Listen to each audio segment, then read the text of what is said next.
கோவை மாநகர் மாவட்டத்திற்கு உட்பட்ட வடக்கு சட்டமன்ற தொகுதி மணியக்காரன்பாளையம் பகுதி திமுக 25வது வட்டக்கழக பொது உறுப்பினர் கூட்டம் மாண்புமிகு தமிழ்நாடு முதலமைச்சர் கழக தலைவர் அன்பு தளபதி அவர்கள் தலைமையில் கடந்த 16/8/2024 அன்று நடைபெற்ற மாவட்ட செயலாளர் கூட்டத்தில் எடுக்கப்பட்ட முடிவுக்கு ஏற்ப மாண்புமிகு தமிழ்நாடு முதலமைச்சர் கழக தலைவர் தளபதி அவர்களால் அறிவிக்கப்பட்ட வார்டு பொது உறுப்பினர்கள் கூட்டம் 26/8/2024 திங்கட்கிழமை மாலை 5 மணி அளவில் வடக்கு சட்டமன்ற தொகுதி மணியக்காரன்பாளையம் பகுதி கழகம் 25வது வட்டக்கழகம் சார்பில் பொது உறுப்பினர் கூட்டம் கணபதி காவலர் குடியிருப்பு சமுதாய கூடத்தில் நடைபெற்றது.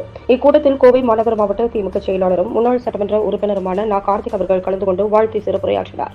இக்கூட்டத்தில் மாநகர மாவட்ட துணை செயலாளர் கோட்டை அப்பாஸ், மணியக்காரன்பாளையம் பகுதி செயலாளர் அஞ்சுகம் பழனியப்பன், 25வது வட்டக்கழக செயலாளர் ஆர் தாமோதரன், மாமன்ற உறுப்பினர்கள் தவமணி பழனியப்பன், மரியராஜ், கருப்புசாமி, வசந்தாமணி, சுந்தர்ராஜன், பகுதி நிர்வாகிகள், வட்டக்கழக நிர்வாகிகள், கழக அணிகளின் நிர்வாகிகள், பகுதி நிர்வாகிகள், வார்டு நிர்வாகிகள், BLA2 பூத் கமிட்டி உறுப்பினர்கள், கழக செயல் வீரர்கள், கழக தொண்டர்கள், 25வது வார்டு பொது உறுப்பினர்கள் கலந்து கொண்டனர். எண்ணற்ற சாதனைகளை செய்திருக்கிறார். கலைஞர் மகளிர் உரிமை திட்டத்தை புதுமை பெண் திட்டத்தை செயல்படுத்தியிருக்கிறார். தகவல் திட்டத்தை செயல்படுத்தியிருக்கிறார். மகளிர்கள் பயன்படுத்தக்க வகையில் கட்டணமில்லா பேருந்து அந்த திட்டம் செயல்படுத்தப்பட்டிருக்கிறது.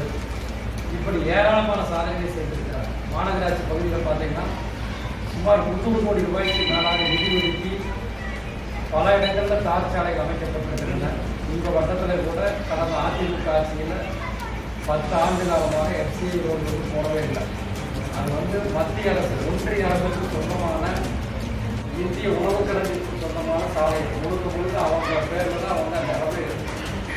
இருந்தாலும் கூட நான் சட்டமன்ற உறுப்பினராக 2016 2021 ஆண்டு வரைக்கும் இருந்த நேரத்தில் கூட இதே FCI ரோட்டில் அங்கே ஆர்ப்பாட்டம் பண்ணுவோம். அந்த ஆர்ப்பாட்டத்தில் நம்முடைய மாவட்ட துணை செயலாளர் அப்பாஸ் அவர்கள் அந்த கோஷம் தொடங்கியது இன்றைக்கும் என்னுடைய நெஞ்சிலே நிழலாடி